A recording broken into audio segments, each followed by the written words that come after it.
जैसे आप बच्चों के पास होते हो तो पड़ोसी वाले घर नहीं होते। बच्चे मतलब बच्चे, पत्नी के साथ अगर एक कमरे में होते हो तो वहां बच्चे भी अलाउड नहीं होते। ठीक है ना? हर समय आप ईमानदारी के साथ उसको देते हो। तो ईश्वर के समय को मोबाइल में क्यों देना? ईश्वर के समय को व्यभिचार में क्यों देना? ईश्वर के समय के लिए आए हो तो नाहक व्यर्थ के चिंतन में क्यों देना? ईश्वर मतलब ईश्वर ही होना चाहिए। बहिर्मुखता आजकल बहुत हो गई है। पहले मन लगना, आपने खुद के जीवन में देखा होगा, आज के 10 साल पहले मन जितना आसानी से लगता था, आज उतना आसानी से नहीं लगता है। मानते हो मेरी बात से? सहमत हो तो हाथ ऊपर करो। क्यों नहीं लगता है? क्योंकि बिखराव के साधनों में सबसे ज्यादा मोबाइल बर्बाद कर दिया है। पहले कुछ देखने के लिए यत्न करके जाना पड़ता था, अब सब कुछ घर बैठे उपलब्ध है। पहले डांस देखने के लिए कहीं जाना पड़ता था, नग्नता देखने के लिए कहीं जाना पड़ता था, अब सब कुछ घर पे उपलब्ध है। तो घर बैठे मन गिरना भी बहुत स्वाभाविक है। पहले समाज का डर था, ठीक है, लोग क्या कहेंगे, अगर हम ऐसी जगह पे जाएंगे तो लोग क्या कहेंगे, अब वो डर भी निकल गया। तो 3 डर तो होने चाहिए, हरि डर, गुरु डर और जग डर। ठीक है, तो पहले हम जगत से डरते थे, लोग क्या कहेंगे, उससे भी आदमी संयमित बना रहता था कि हाँ, एक इंसान अगर वैश्या खाने जाता है तो पहले सोचता था कि अच्छे घर का आदमी, हम जाएंगे तो लोग क्या कहेंगे, अब नहीं सोचता।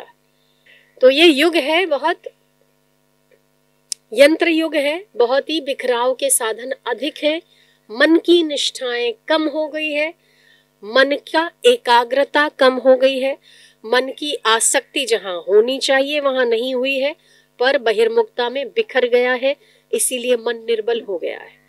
इसीलिए किसी ने कुछ कहा तो उग्रता आना, व्यग्रता होना, क्रोध होना, किसी एक व्यक्ति को देखा तो मन का गिर जाना, किसी तंत्र मंत्र यंत्र का प्रभाव हो जाना, ये मन की निर्बलताओं के लक्षण हर जगह पर देखने को मिल रहे हैं। युग का प्रभाव। पर युग के प्रभाव से ऊपर उठकर यदि मानव विचार करे तो हर युग पर भारी पड़ सकता है। अगर अपने सिद्धांतों पर चले तो यही कलयुग है जिसमें केवल और केवल नाम जप से व्यक्ति पार जा सकता है, बहुत सहजता से, बहुत सरलता से, बहुत आसानी से। इसीलिए नाम जप का आश्रय लेना चाहिए। हम कितनी देर मोबाइल का उपयोग करते हैं, क्या उस समय हमारा नाम जप चल सकता है? नहीं चल सकता है ना? तो हम कहीं ना कहीं बिखरने में अधिक हैं और संभलने में कम समय देते हैं। जिस दिन हमें ये समझ आ जाए कि हमें अपने आप को संभालने के लिए कितना समय किसको देना चाहिए, उस दिन हमारे कैसा भी युग हो हमारे पर प्रभाव नहीं डाल सकता। भगवान ने तो खुद कहा है, कलयुग सम कोई युग नहीं, कलयुग के समान दूसरा कोई युग नहीं। क्योंकि पहले कई साल तपस्या करने से मैं प्राप्त होता था, उसके बाद कई साल यज्ञ करने से प्राप्त होता था, उसके बाद कई साल जप करने से, कई साल सत्य बोलने पर, कई वर्षों तक सत्य की उपासना करने से प्राप्त होता था। पर कलयुग में केवल मैं तेरा करने से प्राप्त हो जाता हूं, पर वो ईमानदारी से, है ना? तो जहां कहीं भी रहे, जैसे रहे, परमात्मा के होकर रहे। मद आश्रय मन मना मद भक्तो मद्याजी माम नमस्कुर। मुझे नमस्कार करने वाला हो, मेरा भक्त हो, मेरे आश्रित होने वाला हो, मुझे अपना और अपने को मेरा कहने वाला हो, हे पार्थ, उसको मैं सहजता से सुलभ होता हूं। तो कितना आज के समय में हम लोगों को प्रेम ही चाहिए, है ना?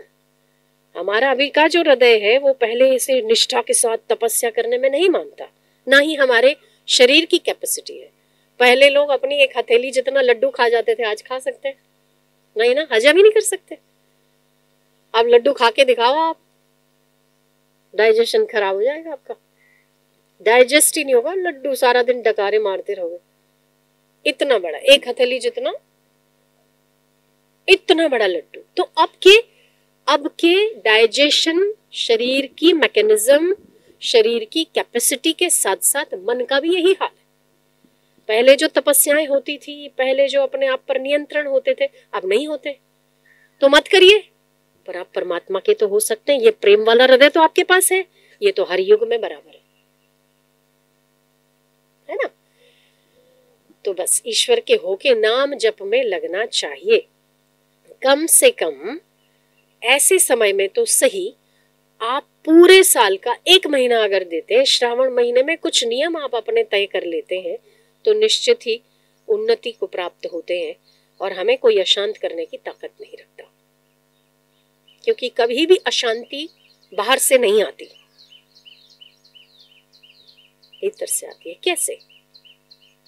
इतने सारे वायरस, इस बार कोरोना इतना हुआ है ना, वायरस हुआ, तो आप लोगों को अटैक नहीं किया, आपके पड़ोसी को क्यों कर लिया?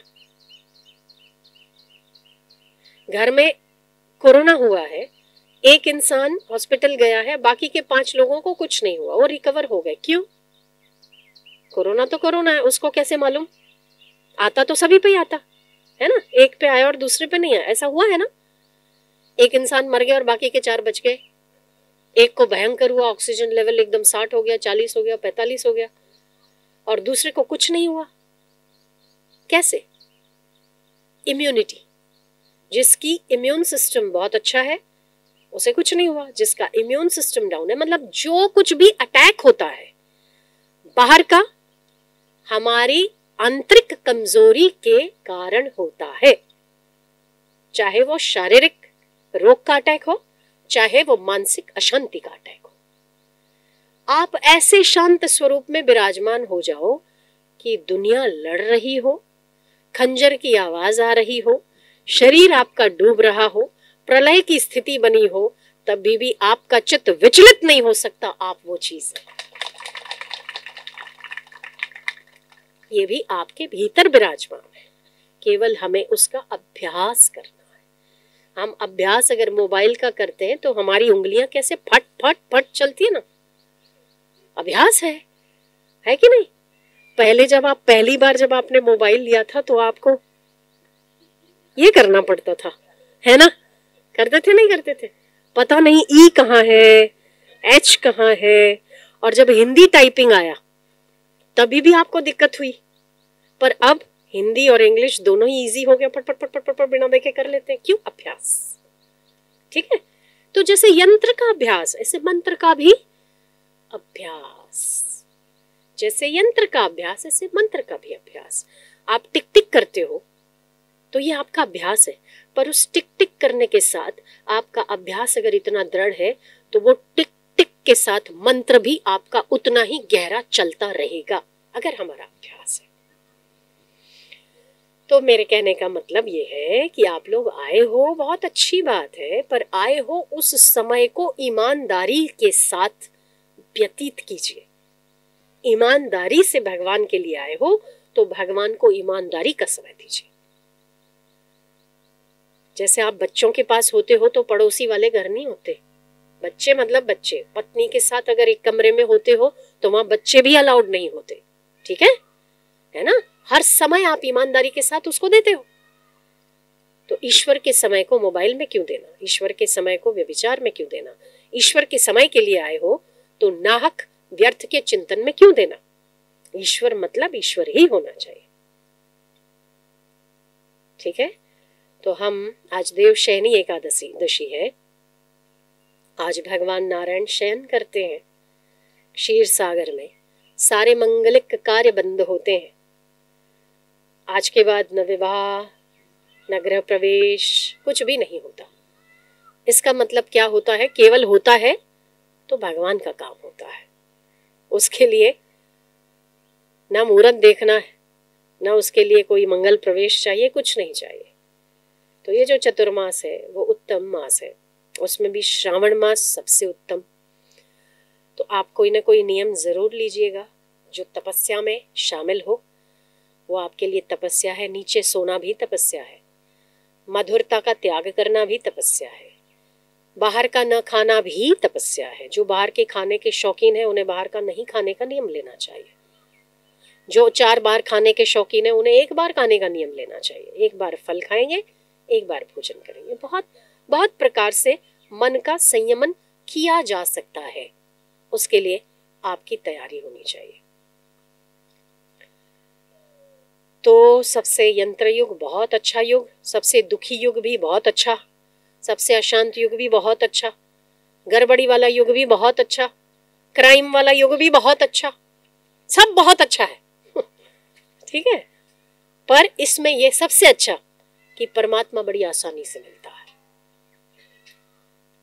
ठीक है, तो इसका सदुपयोग करेंगे आप लोग, और हम कामना करते हैं कि आपकी अगर थोड़ी बहुत अगर थोड़ी बहुत सच्चाई से, इतनी सी भी सच्चाई से आपने अगर सत्य की उपासना की है, या कभी दुख में भी आपने सोचा है हे भगवान आखिर मैं जाऊं तो जाऊं कहाँ, तो हम प्रार्थना करेंगे परमात्मा से कि अगर ईमानदारी से आपने कभी भी उसकी उपासना की है, कभी भी आपने दुखों से निवृत्ति की चाहना की है, तो ईश्वर आपको मार्गदर्शन दे, आपको उन्नति की ओर ले जाए, अपने जीवन के उद्देश्य की ओर ले जाए, और आपके उद्देश्य की पूर्ति में वो मदद रूप हो, ऐसी हम कामना करते हैं। हम आनंद तो करें पर रस बुद्धि समझकर उलझे नहीं। आनंद की बात आई है तो आनंद करें, दुख की बात आई है तो समता रख ले, क्रोध की बात आई है तो समत्व से व्यवहार करें, यथा योग्य उचित व्यवहार के भोजन आया है तो लपक कर न खाएं, हास्य के साथ प्रसन्नता के साथ उसका सेवन करें। कभी भोजन नहीं मिला तो मन को उसके लिए भी तैयार करें, हर स्थिति के लिए समत्व में रहने की कोशिश करें। ये सारे साधन चतुर्मास के कहो, तप के कहो, जप के कहो, ये सारे साधन आपकी समता के लिए, समता जैसा श्रेष्ठ साधन